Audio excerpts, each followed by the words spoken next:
ലൈംഗികാരോപണ പരാതിയിൽ സിദ്ദിഖിന് പരാതിയുടെയും എഫ്ഐആറിന്റെയും പകർപ്പുകൾ നൽകണമെന്ന് കോടതി. തിരുവനന്തപുരം ഫസ്റ്റ് ക്ലാസ് മജിസ്ട്രേറ്റ് കോടതിയുടേതാണ് നിർദ്ദേശം. മ്യൂസിയം പോലീസിനോടാണ് കോടതിയുടെ നിർദ്ദേശം. ഇന്നലെയാണ് പകർപ്പുകൾ ആവശ്യപ്പെട്ട് സിദ്ദിഖ് കോടതിയെ സമീപിച്ചു. വിവരങ്ങളുമായി വിജിൻ ചേരുന്നുണ്ട്. വിജിൻ, നിലവിൽ സിദ്ദിഖിനെതിരായ തെളിവുകൾ ശക്തമാണെന്ന തരത്തിൽ തന്നെയാണ് വാർത്തകൾ പുറത്തു വരുന്നത്. കഴിഞ്ഞ ദിവസം സിദ്ദിഖ് മാസ്കറ്റ് ഹോട്ടലിൽ അന്നേ ദിവസം ഈ പരാതിക്കാരി ഉന്നയിച്ച ദിവസം അവിടെ ഉണ്ടായിരുന്നു എന്ന വാർത്തകൾ കൂടി വരികയും ചെയ്യുന്നു. ഇപ്പോൾ സിദ്ദിഖ് ഇതിന് പിന്നാലെയാണ് സിദ്ദിഖ് എഫ്ഐആറിന്റെ പകർപ്പ് ആവശ്യപ്പെട്ട് കോടതിയെ സമീപിക്കുകയും ചെയ്യുന്നതാണ് കൂട്ടിച്ചേർക്കാൻ കഴിയുന്ന വിവരങ്ങൾ.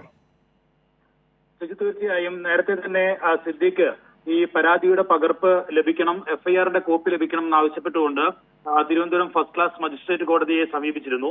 ഇതിന്റെ ഒരു സ്വാഭാവിക നടപടിക്രമം എന്ന നിലയിലാണ് നിലവിൽ ഈ കോടതി എഫ്ഐആറിന്റെ പകർപ്പും ഒപ്പം തന്നെ പരാതിയുടെ പകർപ്പും കൈമാറാൻ ഇപ്പോൾ നിർദ്ദേശം നൽകിയിരിക്കുന്നത്. മ്യൂസിയം പോലീസാണ് നിലവിൽ കേസെടുത്തിരിക്കുന്നത്. മ്യൂസിയം പോലീസിനാണ് ഈ നിർദ്ദേശം കോടതി ഇപ്പോൾ നൽകിയിരിക്കുന്നത്.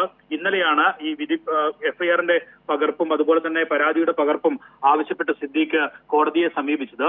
എന്തായാലും ഈ പരാതിയുടെ അടിസ്ഥാനത്തിൽ ശക്തമായ അന്വേഷണമാണ് പോലീസ് നടത്തിക്കൊണ്ടിരിക്കുന്നത്. നിലവിൽ മസ്കറ്റ് ഹോട്ടലിൽ വെച്ച് പീഡിപ്പിച്ചു എന്നുള്ളതായിരുന്നു പരാതിക്കാരിയുടെ പ്രധാന ആരോപണം. അതുമായി ബന്ധപ്പെട്ട തെളിവെടുപ്പ് ഉൾപ്പെടെ മസ്കറ്റ് ഹോട്ടലിലെത്തി ഇന്നലെ തന്നെ പോലീസ് നടത്തിയിരുന്നു.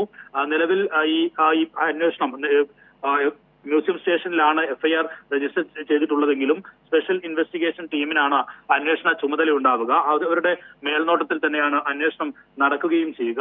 എന്തായാലും നിലവിൽ കോടതിയെ കൂടി സമീപിക്കാനുള്ള നടപടിക്രമങ്ങളുടെ ഭാഗമായിട്ടാണ് ഇപ്പോൾ സിദ്ദിഖ് ഇത്തരത്തിൽ ഒരു എഫ്ഐആറിന്റെ കോപ്പിയും പരാതിയുടെ പകർപ്പും ലഭ്യമാക്കണമെന്ന് ആവശ്യപ്പെട്ട് കോടതിയെ സമീപിച്ചിരുന്നത്. ഇനി കോടതി ിലേക്ക് കൂടി മുൻകൂർ ജാമ്യത്തിന് ഉൾപ്പെടെയുള്ള കാര്യങ്ങളിലേക്ക് കൂടി കടക്കും എന്നാണ് മനസ്സിലാക്കുന്നത്. അതിനാവശ്യമായ ഈ പകർപ്പുകളാണ് ഇപ്പോൾ ലഭ്യമാക്കാൻ കോടതി നിർദ്ദേശം നൽകിയിരിക്കുകയും ചെയ്തിരിക്കുന്നത്. സിജു, ശരി, എഫ്ഐആറിന്റെ അടക്കം പകർപ്പ് ആവശ്യപ്പെട്ട് സിദ്ദിഖ് കോടതിയെ സമീപിച്ചു. അപ്പോൾ എഫ്ഐആർ പകർപ്പ് നൽകാൻ തിരുവനന്തപുരം കോടതി നിർദ്ദേശിച്ചിരിക്കുന്നു. വിവരങ്ങളാണ് വിജിൻ നൽകിയത്.